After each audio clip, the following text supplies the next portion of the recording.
Eu care vroiam într-una alt și alt decor, eu care spuneam prea lesne și oricui mi-e dor, abia când a plecat plângând și n-a mai fost a mea, m-am îndrăgostit numai de ea. Eu care veneam acasă cu un surâs formal, monoton spunând același monolog banal, a plecat, mi-am zis, sunt liber, dar n-a fost așa, o iubeam numai pe ea.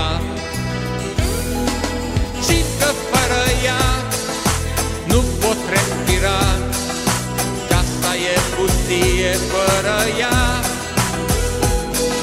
În ce-aș putea eu să mai cred acum, aș da orice să mai întorc din drum.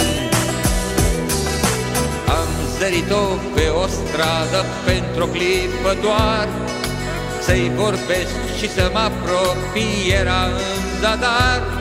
Ea care m-aștepta plângând când eu uitam să vin, mă privea acum ca pe un străin.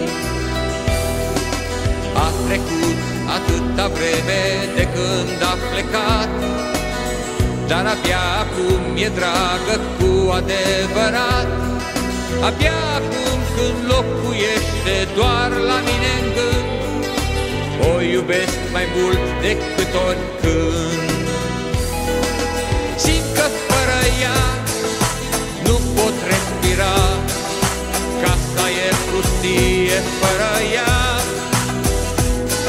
În ce-aș putea eu să mai cred acum,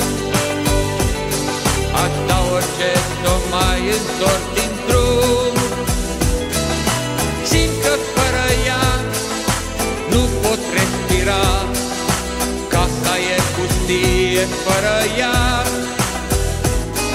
În ce-aș putea eu să mai cred acum, aș da orice s-o mai întorc din. Eu care vroiam într-una alt și alt decor, eu care spuneam prea lesne și oricui mi-e dor, abia când a plecat plângând și n-a mai fost a mea, m-am îndrăgostit numai de ea. Abia când a plecat plângând și n-a mai fost a mea, m-am îndrăgostit numai de ea.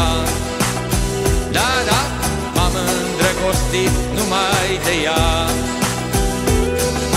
M-am îndrăgostit numai de ea.